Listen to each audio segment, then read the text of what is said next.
Shalom, Kol Halal, Yahweh, Bahasham, Yahushai, Bahasham, Rakaha Kwadash. Double honors unto the apostles, double honors unto the elder bishops. Salutations to all my fellow laborers doing this work in truth and sincerity, risking their lives and their freedom to do so now more so than ever.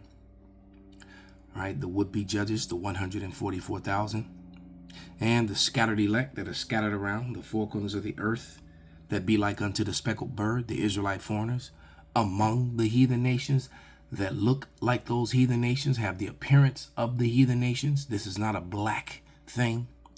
And to the few Akwaf that are listening and learning, to you I say Shalom. This is your brother Malcolm from the branch of the Great Millstone here in Chicago, coming at you with another lesson in truth. This won't be a long lesson, but it will be thorough.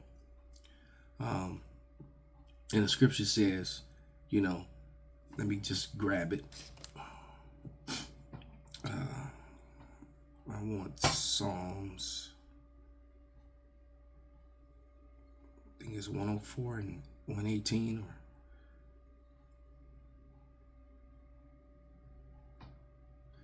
no, I'm Salakia. It's not 104. It's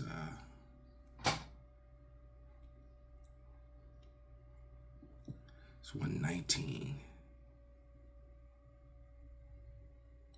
Nope, it's not that either. It's fell in my memory. So just give me a second. I will find it.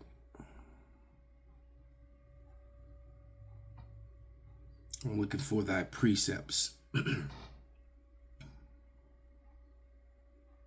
Yeah, it is 119.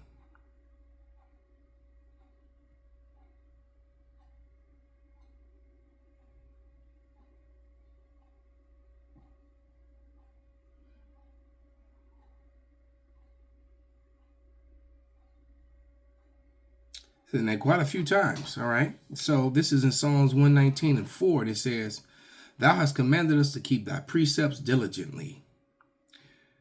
Psalms 119 and 15. In thy precepts and have respect unto thy ways. I will meditate in thy precepts and have respect unto thy ways. Psalms 119 and 27. Make me to understand the way of thy precepts, so shall I talk of thy wondrous works. All right. Psalms 119 and 40. Behold, I have longed after thy precepts. Quicken me in thy righteousness. Wow. So it just goes on in Psalms in 119. All right. It just goes on and on. It makes it very clear that the Bible is to be taught precept upon precept. And I'm saying this to say that to preach the gospel of Yahushai, to preach the new song, is a message of doom unto this existing world, unto this existing power structure. It is a message of salvation unto the Lord's elect. That's what the Bible says. And any person who claims to be a prophet, especially one that sits on a throne during a Passover, with armed men with semi-automatic rifles or automatic rifles, then turn around and say that they're not a prophet of doom. Well, that person, quite frankly, is a liar and a false prophet, covering their head. And if you're following them, you're stupid. All right? Stupid. That is what you are. And you're cursed because of blessings. The Spirit of the Lord is not with you. The Spirit of the Lord sent you to follow a false prophet so that you could get punished even worse, because it'd be better if you not even heard this gospel. All right? That is a message of doom. Let's go to Isaiah, the 28th chapter. Let me go close.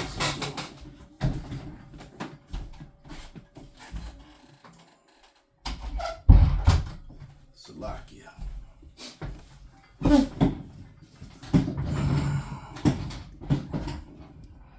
This is Isaiah 28.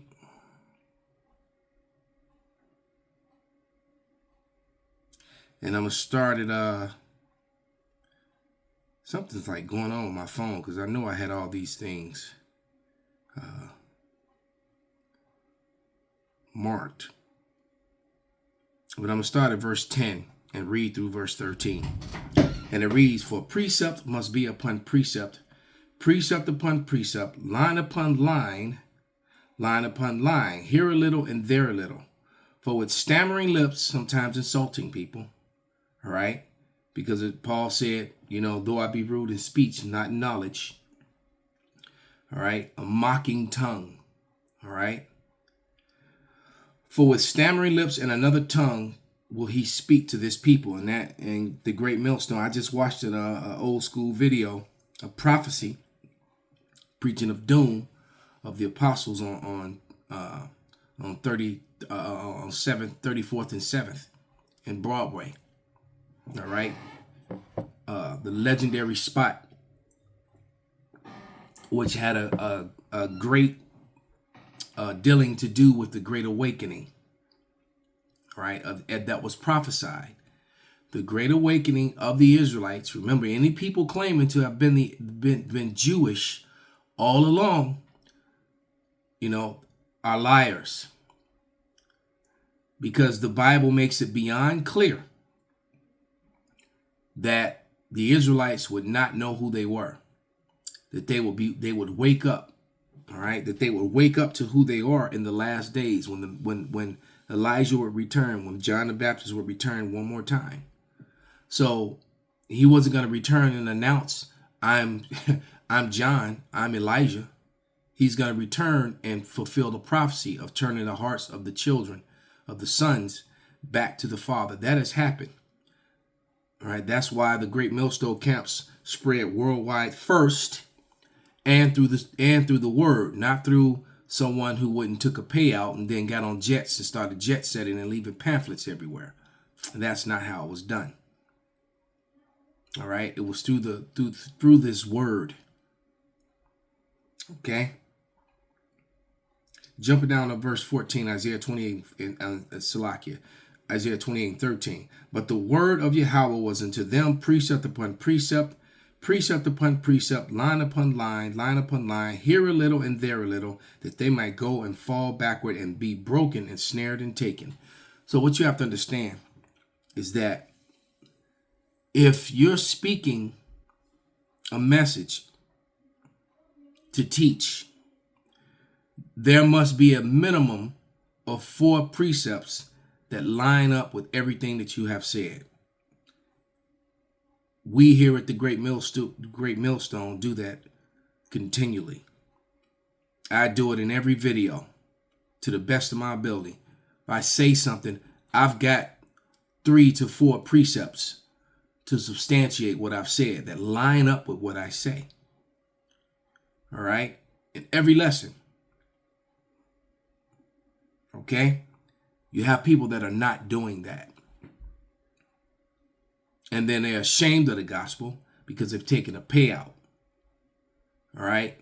The men of the Lord are prophets of doom. The prophets in the Bible are prophets of doom. All right? I got a niece, my oldest niece. All right? When my niece and nephew were born, when my nephew was born, I think I just turned 14. When my niece was born, I probably was, they're barely a year apart. So this girl, I was a part of her life in the early years of her life. I babysit this girl. I changed her diaper. I bathed her, and years later, when she's an adult, she heard this gospel and was so offended of it. I've seen my niece once in the last 17 years. And she said, Uncle, I won't say my name. She said, Uncle, well, she didn't call me Malcolm. I haven't been given that Hebrew name yet. But she said, every time you come around, it's nothing but doom and gloom. All right? Her mother was the same way for a while, but her mother came around because her younger sister, boldly said to both her mom and her sister, she said that y'all acting as if he said this These words, he just made these words up. He read them right out of the Bible. They both got silent. All right. So the spirit of Yahushua, I'm going to read that, and then I'm going to go into some of the definitions of doom to show you how stupid, and how cowardly the one who sat on the throne with his head covered with armed men, with men with automatic weapons or full semi-automatic weapons standing around him. All right. And then turn around and say he's not a prophet of doom. All right. Which that was just because you best believe that footage will be used against the body to demonize us when that time comes. All right. This guy took a payout. Okay. This guy came in after me, a few years after me, back in the day. And for a minute, I was down with the guy for a quick minute. All right. Until he did what he did to the elder of the Seattle camp. All right. And that from that point on, any man that would do that to a fellow laborer, to another prophet, yeah, had set a brother up to be physically harmed. All right, and that's the leader. Yeah, because I get a lot of you young guys you weren't around, so you don't know about that. All right. Yeah, he sent the guy to lay hands on the elder. Okay. Yeah, that really happened. Okay. The elder's teaching, and the guy comes up, and I guess in Seattle you have some law where you have mutual combat. You can actually, if the person agrees to fight with you, you can. And he didn't even do that because he got into a fight, didn't even know he was in a fight. The guy just came up and snuck him. Stole on him, came up and, started asking questions and then just blasted him. All right. Knocked the elder down. Okay. And then they had it all on, and then they put that clip on camera. But guess what the cowards didn't do? I just thought I'd share this with you. The Spirit had me share it. After that, the elder got up off the ground and beat the shit out that guy. That street punk, that gangbanger. So this guy's admitted his ties to gangs, but yet you people still follow him, send him money. All right, so that he and his guys can have something crazy in their garages. Anyway, this is Revelation 19:10, and it reads, "And I fell at his feet to worship him, and he said unto me, See thou do it not. I am thy fellow servant, and of thy brethren, and have the testimony of Yahushua. Worship God, for the testimony of Yahushua is a spirit of prophecy, and prophecy is doom." So, who the world ignorantly calls Jesus Christ, some call Yeshua, is the ultimate prophet of doom, and so are his men. And there's nothing to be ashamed, because I don't understand Christianity and these Trump type Christians that honestly think that the Lord is with America. Well, he was, so that America could serve his purpose in being the epicenter of evil in the world, so that he could come and destroy this great mountain. Right? When you read Zechariah, the 5th chapter, when you eat, and I suggest you write these precepts down. When you read Ezekiel, the 25th chapter, verses 12 through 14. When you read Hebrews, the 12th chapter, verses 14 through 16. When you read Isaiah, the 63rd chapter, 1 through 5, those are prophecies of doom. Doom to the Edomite race and doom to Babylon the Great. Destruction. So, with all that being said, and that was 4 precepts right there, by the way. We're gonna look up. I'm holding the book. Wow, it's dust coming off it. I'm holding the book that's in front of you in my hand. I'm gonna look up the definition of doom. Right, this is a 1931 thesaurus, and Here, and thesaurus basically gives you, in case you don't know, a thesaurus is a book that gives you definitions by word, meaning it gives you words that mean the same thing. So for doom, hold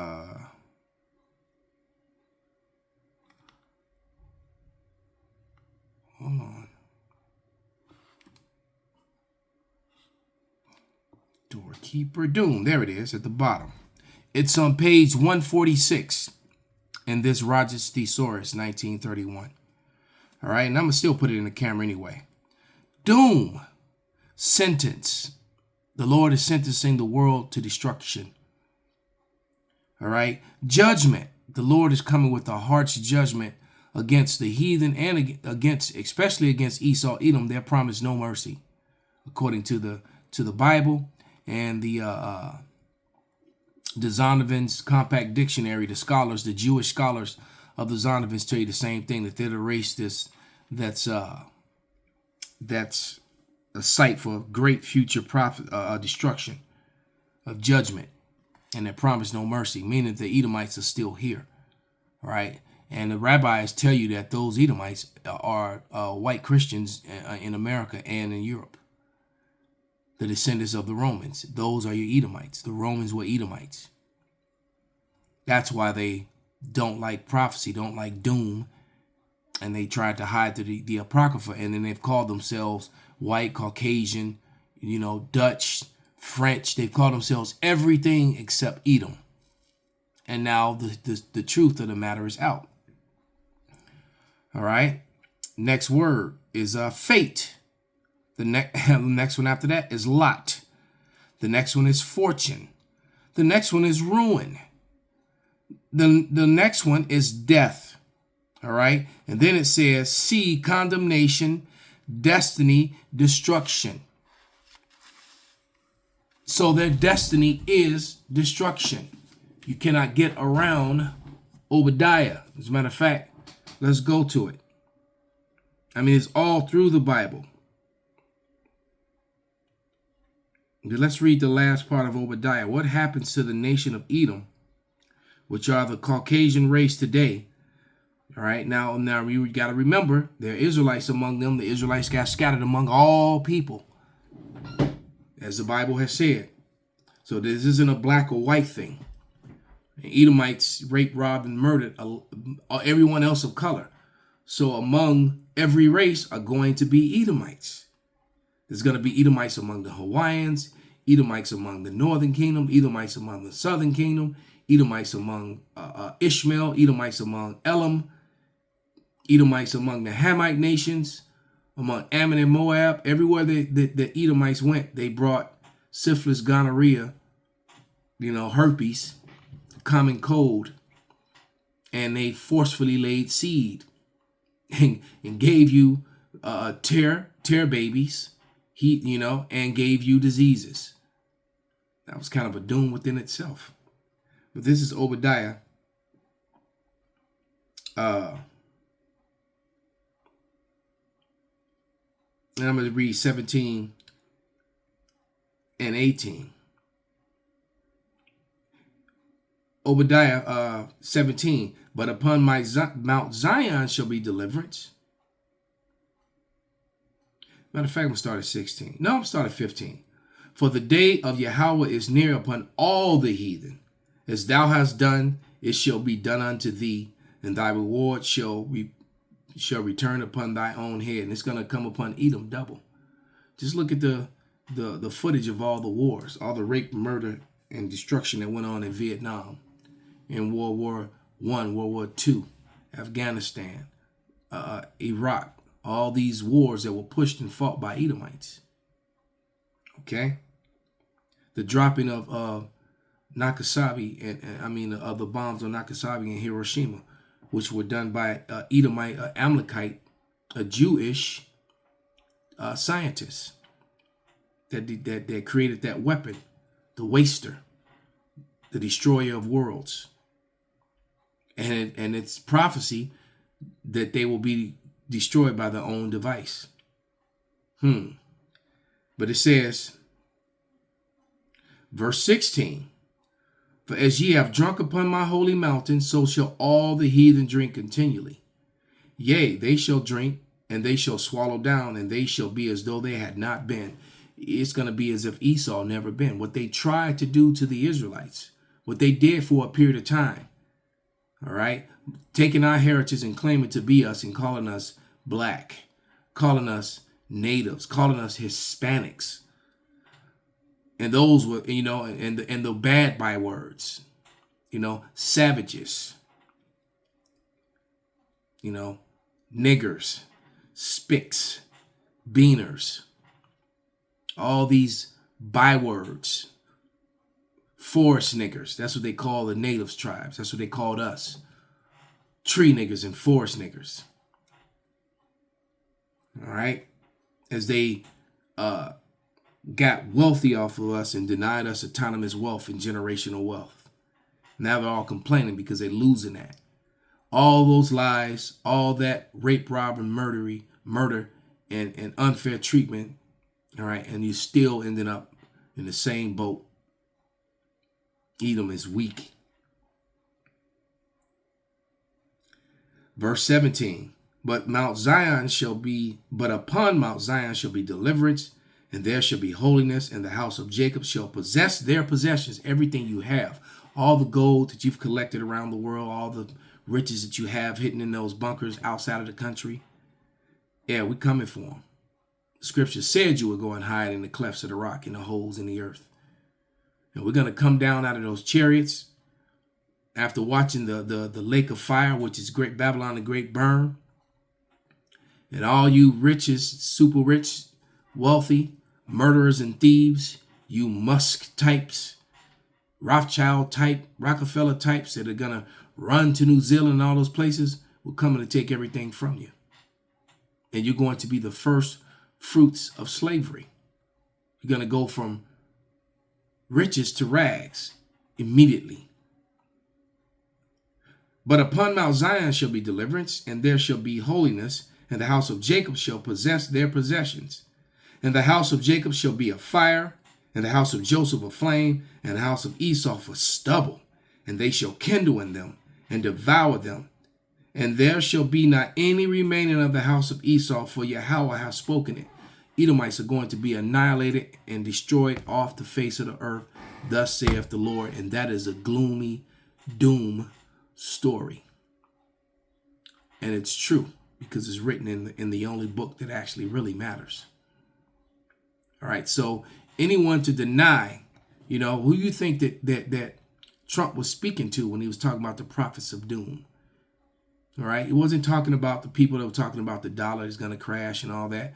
Well, they may be included on the rear far back end of that, but he was actually talking about the men of the Lord, the great awakening of the Israelites. All right, you notice they've gotten quiet about the chariots. They've gotten quiet about that, the orbs. They want to talk about that anymore, because that's going to be a part of their destruction as well. Read Zechariah, the 5th chapter, verses 1 through 5. So with that, I'm going to give all praises, all honor and glory unto Yahweh, Bahasham, Yahweh Shai, Bahasham, Rakah HaKodash, Kwam Yasharallah, Abad Babal.